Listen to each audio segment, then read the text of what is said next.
Dylan the Dragon and the Playground Ride. Dylan the young blue dragon lived deep in the Rockstone Mountains of Scotland. Every day the playful young dragon woke up early in the morning and flew all around the mountains and valleys looking for something to do. When he was hungry, he would go home to his cave where Mummy Dragon would have hot soup ready for his dinner. Wash your wings and get ready for tea. I've made your favorite today, darling, pea and toe soup, said Mummy Dragon. Dylan sighed. Thank you, Mum, he said sadly. Whatever is the matter, son?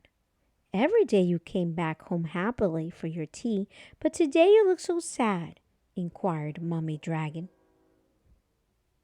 I'm lonely, Mum. I can't find anyone to play with. In all the lakes, mountains, and valleys in Rockstone, there isn't a single dragon for me to play with, he grumbled. Well, how about this for an idea?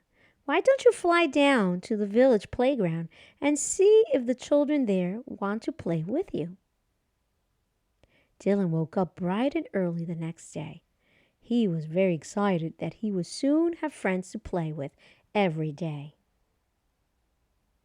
He put on his baseball cap and school tie and flew past the valleys and mountains until he reached the little village of Falkirk. He glided down to a passerby to ask for directions to the children's playground. That way, pointed the query man. Oh, he must be cold, thought Dylan. After all, humans don't breathe fire like dragons, so they must find it very difficult to keep warm. Not long after, Dylan, the dragon, came in for a swift landing in the center of the playground. The playground was filled with smart young children in bright red and gray uniforms with their school ties. Dylan tugged at his tie and cleared his throat. He felt very well dressed for the occasion.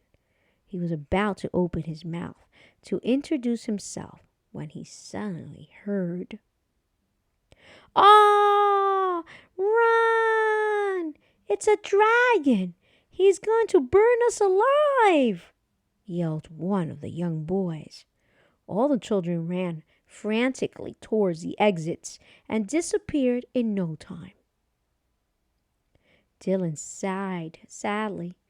All he wanted was some friends to play with, but clearly humans were very scared of dragons. He flew home with his head hung low to see what Mummy Dragon had made for tea. The next day, Dylan decided to try and make friends with the children in the playground again. He tucked his white handkerchief in his left gill and scooped up a large branch lying on the floor. He made it into a white surrender flag. He crossed his claws and hoped the children would give him another chance. Down he flew again into the center of the playground with his white surrender flag clenched in his jaw. "I just want to play and be friends," he said softly. "But how will you play with us?" shouted one of the girls. "You're too big for our swings and slides. You won't fit in our roundabout."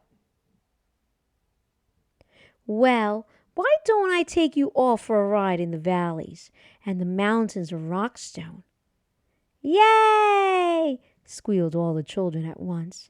They climbed into Dylan's back and off the children went on a very exciting flight.